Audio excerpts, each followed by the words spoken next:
Hey, what's up, everybody? This is your boy Kenny, and this is the Haves and the Have-Nots, Season 5, Episode 16, and the name of this episode is Railroad. Man, this was a crazy episode, y'all. First of all, I apologize that it's a little late. I actually was under the weather last night, so that's why I didn't tape it. But I'm here now, and I'm about to, definitely let you guys know what happened in the show. But it was actually a pretty good episode, and definitely I can't wait to see what's gonna go down next week, and I'm gonna get to that. All right. This episode opens up where it left off. Charles and Candice are in bed, and all of a sudden we see all these Secret Service men come into the room and pretty much say that Candice is, she's violated the Patriot Act and, she's going to be arrested for terrorism. Candice is freaking out. She's like, Charles, what's this? And he's like, what's wrong? And then he begins to show how messy and sinister he really is. Because next thing you know, he's talking about, well, now you see who's really running the show. That pretty much pretty much you've seen that I can play this game better than you can. So yeah, that little recording. So what else you got on you? And she was like, look, that little recording that I played for you was all I had. I don't have anything else. So, pretty much, Charles is like, so pretty much she's pleading with him, like, please, Charles, like, don't do this. And he says, so, what happened to that last girl who tried to play me? The guard told her, oh, she in jail for life. He's like, yeah, Guantanamo Bay. And I'm like, whoa. Because we've definitely heard stories about Guantanamo Bay because they're not under the Geneva Convention, so they pretty much run that prison pretty much any way they choose. So Candice is immediately shook, and then Candice is like, Charles, please don't do this. And he's like, take her. Next thing you know, they handcuff her, and she's so pretty much, he's like, so then, she finally admits, like, look, I wasn't trying to set you up, I'm not behind any of this, I don't know what's going on, and he finally decides to tell him to take the cuffs off her, but he shook her up enough where she kind of admitted that, look, because they found on that laptop, surveillance of his kids, surveillance of, of him and of him going back 5 years. But we know all that is Oscar. But he's going to pin all of that on Candice. So then Charles pretty much shows her what's really going on. And he's like, look, they done checked everything, checked this whole room from top to bottom. And yeah, we've now confiscated your phones, and yeah, that message has been deleted. But I have noticed something that you haven't made any calls, and you went downstairs to the lobby, but you didn't go into the copy center. You didn't send out any emails. I've checked you out completely. So this fool done completely got all the information about her and everything she's attached to. So he begins to say, like, okay, so let's reintroduce ourselves. Alright, I'm Charles Fredrickson, I'm Senator Charles Fredrickson, and I'm running to be the 46th President of the United States. Now, what makes you think being in this type of situation where I could have the most powerful chair in the world, that I will leave any stone unturned? So he pretty much let her know that, look, I know everything. As a matter of fact, You the one who got marked, because I knew everything about you before you sat down at that table and started talking to me. What, you think that Secret Service gonna leave just because I said I wanted a drink? They were in on it the entire time. They know everything about you. And it got to the point he called her by her full name. He's like, Candice Denise Young. I'm like, oh, this fool is really playing. He really letting her know, like, yo, I hold the purse strings. I pretty much hold the seat of power, and you at my, and pretty much you're at my leisure. You know, you pretty much are one of the stops while I'm on this campaign. So he let her know that, hey, you come a dime a dozen, honey. So turns out, here it is, she thinking she marked Charles. Charles marked her. He says that, look, you're one of the sexiest women I've ever seen. So it'd be good to have something like you on the side that I can take out my frustration while I'm on campaign. You could be one of my many stops. And then all of a sudden she's like, you know, if I'm not number one, then I'm not nothing. He was like, really, sweetheart? You really think you're still running this? You're not running nothing. You know, because when he had introduced himself, you know, and she's like, well, I'm Candice Young. He's like, no, that's not your name. Your name is Out of Your League. I was like, ooh.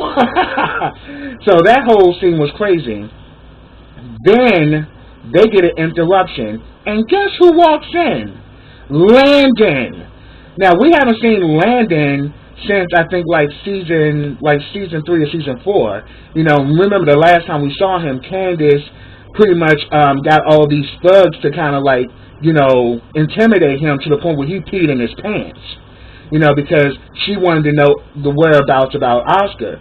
Well, Oscar and him, you know, he really had no real interaction with Oscar, because remember seasons ago, Oscar stole like $4.2 million back from Candice and gave it back to David and Jim.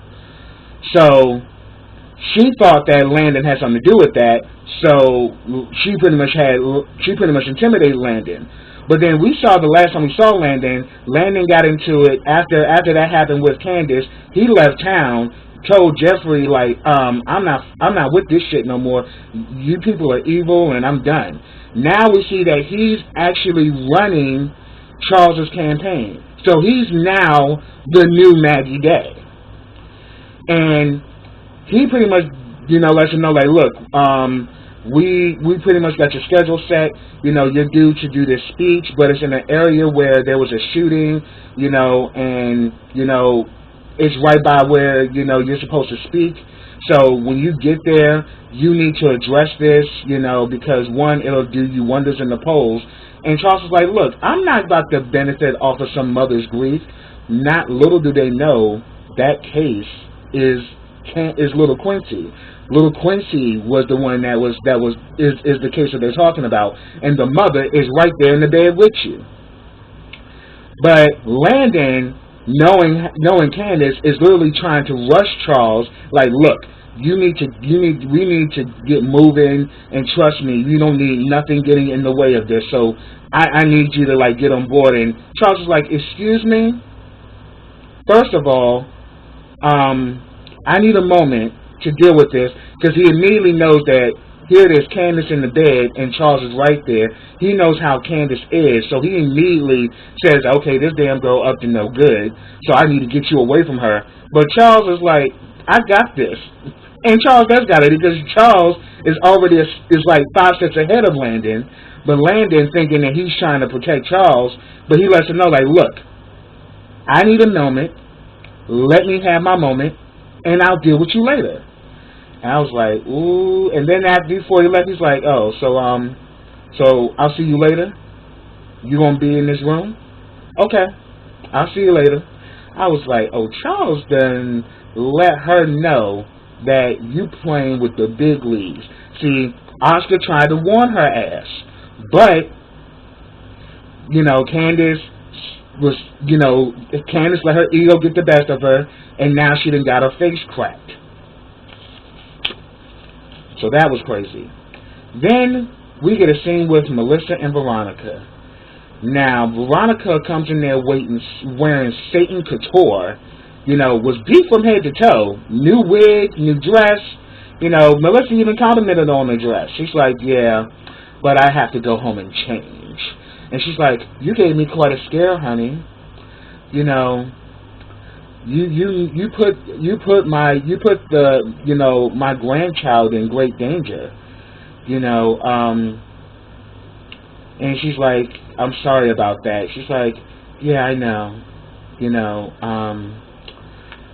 But I'm just glad that the baby's okay. And then Melissa's like, is that all you care about? She's like, yeah. What else would I care about? And Melissa's like, well, me. She's like, sweetie, I don't care anything about you. All I care about is that baby. Now, why would you do that? What came across your mind? Why would you do that to yourself? And Melissa's like, look, my father died. And she's like, honey, people die. That's life. It is what it is. So you mean to tell me you really want to die? And she says, yeah, I want to die and be with my father. She slapped the dog shit out of Melissa and said that you do not want to die. You want to live. You want to be a mother. You want to have money. You want to have access. Like, what do you mean you want to die? And then next thing you know, we saw Melissa she kind of beast up on us like, don't you ever put your hands like that on me again. And slapped her again. She's like, I said, stop it. I'm like, ooh, like, Veronica, you better slow down, because this is exactly the same type of treatment you did to Jeffrey, and you end up with a knife in your implant. You better stop messing with Melissa. Melissa looks like she's about to flip. But then she's like, you listen here. You lucky that that my grandchild was not injured based off your carelessness. You know what? All of this is just a cry for attention, a cry for affection. You obviously want some sympathy that I do not have the time nor the leisure to give you. You need to suck it up. Like, look, just because some old Negro died doesn't mean you stop living. Life goes on. And then told her, if you ever do something like this again, death ain't even going to be an issue for you, because I'll see to it that you'll survive in a catatonic state where you'll see and hear everything but can't move to do nothing. You'll be alive yet dead in hell. I was like, oh, Veronica, ooh, you just reached a new low of evil for me. Like, this girl nearly took her life, and you're still just going to keep driving, her into the ground. Like, that was crazy. And, she pretty much let her know, like, if you pull this crap again, you won't need for a hospital. There will be no need for a hospital. And then she said, I ought to slap the taste out of you again for ruining my sheets and ruining my night. And then she was like, yeah, so if you pull this again, you won't need a hospital, because I'll throw your ass off a roof. But don't worry, I'll get someone to bring you back to life. So Melissa is just like, yo, I am literally looking at the devil right now. But Melissa is to this point where I just think Melissa is about to snap, and she's definitely going to try to take Veronica down, so we're going to see what's going to happen with that. Next we see Catherine and Hannah. Now, let me go on and say, Hannah really pissed me off in this scene, because Hannah, as usual, is always trying to do too much. And it's the same type of thing as to why little Quincy died, because if you would have stayed in your lane and didn't think you was going to solve everything, Will would have never known where you guys were located. But they're pretty much they're there with the guy from the funeral home, and they're picking out caskets and trying to set a date for the funeral. Catherine is letting Hannah know, I got it. But then Hannah's like, oh no, I have to pay something. How much is going to cost? Hannah, you have no money. You have no job. You have no means to even bury this guy. Bury your grandson. You have no insurance. So why are you opening your mouth? Why do you keep putting off this idea that you can that you're gonna come up with the means to pay for this funeral. You don't have anything. Your friend Catherine said, I'll take care of everything, and you still trying to get in the way of it. Then, she ends up calling Benny's phone again. Mitch answers. Mitch can't lie. And I think it's also because he has respect for Hannah, too. I mean, he grew up around her. And she's asking questions like, where is Benny? He's like, he went out. Like, yeah, you said that the last time I called. Where is he? And he's like, look, he told me not to tell you. And she's like, what the heck you mean you told him not to tell me? So she starts flipping out. And then Catherine's like, what's going on? She's like, I'm trying to find Benny and his friend Mitch won't say nothing to me. So she's like, give me the phone. Catherine gets on the phone with Mitch and she's like, look, she's already been through enough. So please stop these games and let her know what the hell's going on with Benny. He lets Catherine know Benny's in jail. Do not tell her, but can you do something to help? And she's like, look, I can make a call and take down my number. We'll get to the bottom of this. So then, but then Mitch pretty much told Catherine, don't say nothing to Hannah. Benny doesn't want her to know. So Hannah, after Catherine gets off the phone with Mitch, Hannah starts it in with Catherine. Where is he? Where is he? Like I need to call him, and I can't get to my son. Where is he? Where is he? Where is he? Where is he? And it got to the point where Catherine just pretty much said that, look, he's in jail, Hannah. And Hannah just decides to run out. And I'm like, see, Hannah, you are getting on my nerves because here you are yet again trying to act on something when you need to sit your ass down. But yeah, that's what happened there. Then we get a scene with Wyatt. Wyatt is now, since now that he's woken up, he's going to be discharged from the hospital.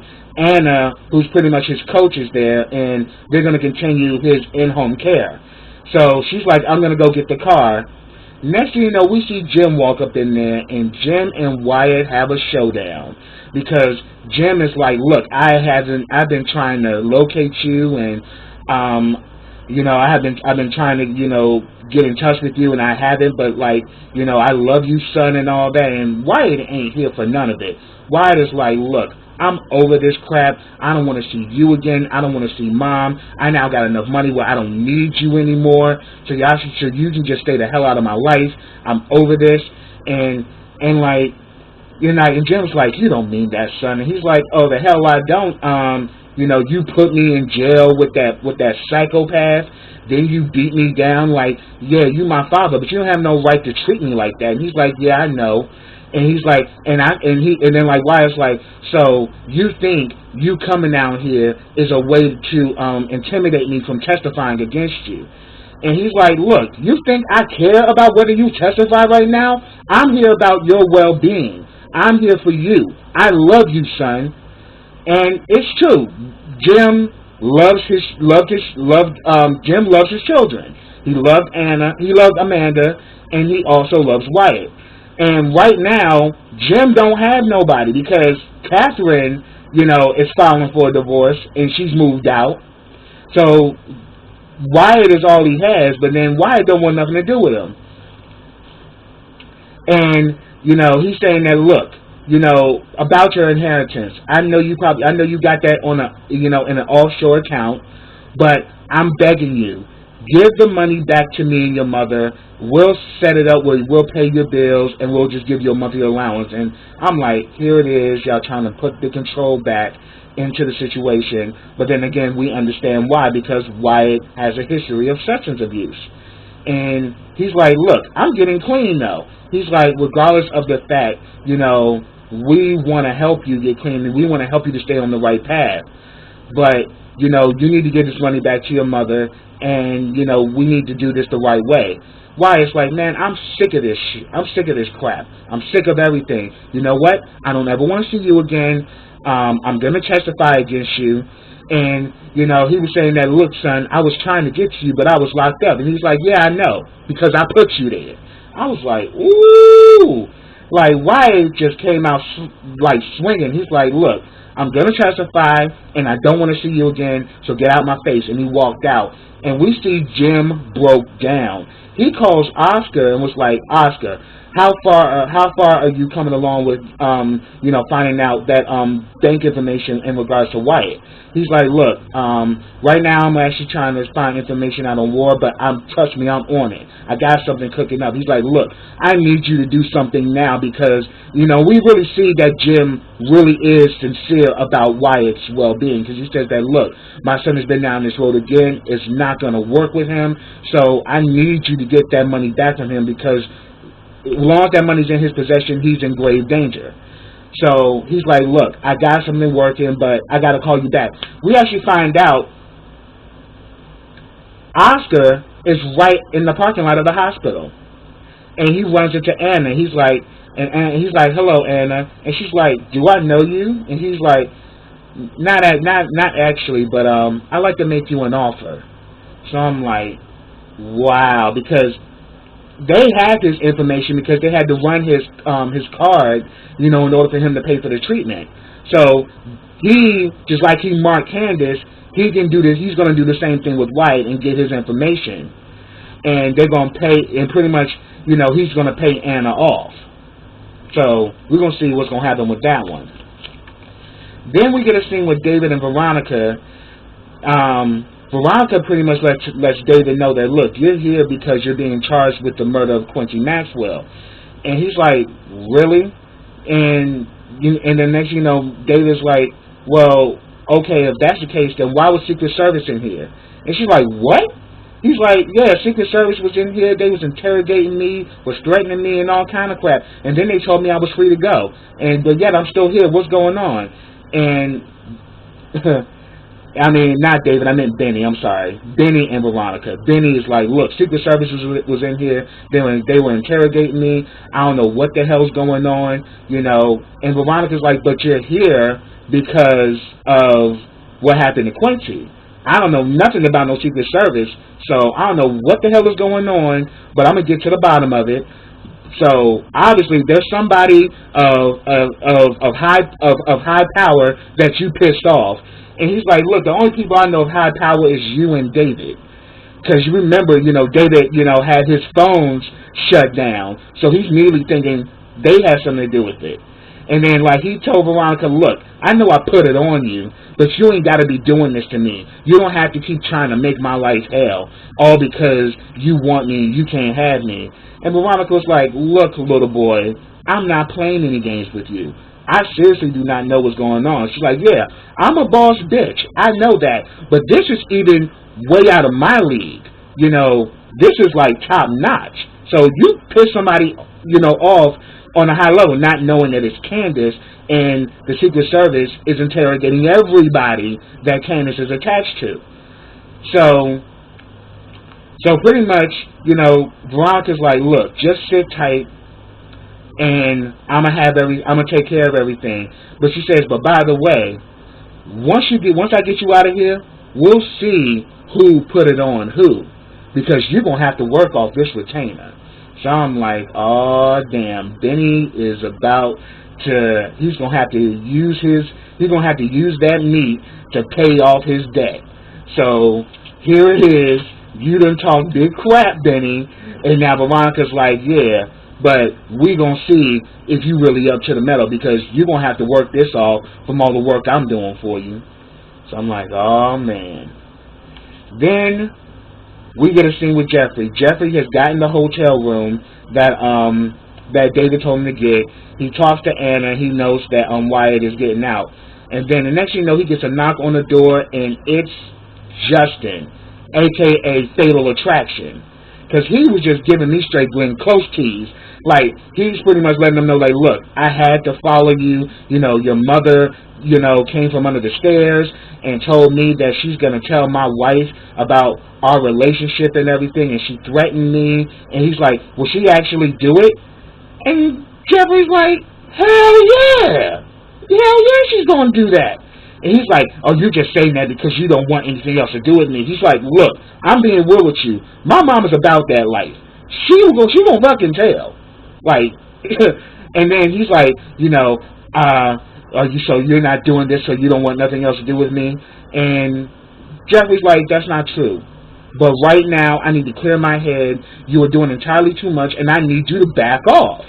And he's like, look, don't you see that I care? Don't you see that that I really want us to work? Because here it is that your wife threatened to tell my wife, and yet I'm still here. I want you, Jeffrey. And I'm like, Jeffrey, you done gave him the BBC, and he done went batshit crazy. And he is getting to the point where he has become obsessive. And Jeffrey's like, look, you need to get the hell out of here. You need to let me have my space. And then the next you know, Justin goes into daggone attack mode, like, oh, so what's going to happen? You're going to bring Wyatt up in here? And he's like, you know what, you need to get the hell out of here. And I'm like, Justin, you are doing entirely too much. It's like Justin at this point is just become so obsessed with Jeffrey that he don't care what line he crossed. And you know, Jeffrey's like, yeah, I know you said you were sorry about what happened when you pulled a gun out on me and almost got me killed, but dude, I don't even know you. But he's like, but we can get to know each other. He's like, well, that's just it. You need to give me space in order for me to do that. Now, if you care about me, you respect my wishes and back off. But as I said, like, I'm gonna start calling Justin Glenn Close, because he was giving me Fatal Attraction all day with that performance. Next, the last thing we get is between David and Erica. They pretty much are patching things up after that night when they had all of that passion, but yet they couldn't fully consummate, you know, the sex act. So they just talking whatever, and she was saying that, you know, you were real aggressive, and he's like, yeah, I was too aggressive, I'm sorry. And she was like, oh, I like that. You know, I like everything about that. So we actually see that, yeah, Erica is feeling David, and David just is blushing and everything, but then she lets him know that, look, but for one thing, I don't do crazy ex-wives. You know, the flowers in the room, what was that? And he's like, yeah, I apologize about that. He's like, shoot, I wonder what else she's capable of. Next thing you know, we see Veronica sit her butt down, you know, purchase herself up, and was like, you have no idea. And that's where it ended. I'm like, Veronica, you messy ass. But then we really going to see that next week it's really going to get explosive with them. So I'm like, Veronica just dipped in and did whatever. She had her moment with Melissa, did her thing with David, and now she over there at the Artesian with David and Erica. So we're going to see what's going to happen. But yeah, that was a crazy episode. But that's what I got, y'all. If I missed anything, put it down in the comments. I'd love to hear from you. But subscribe to my channel. Click that bell so you get notifications every time I drop a video. Like this video, comment on this video, and share this video. And I will be back with the next episode of The Haves and the Have-Nots. So until then, everybody, take care.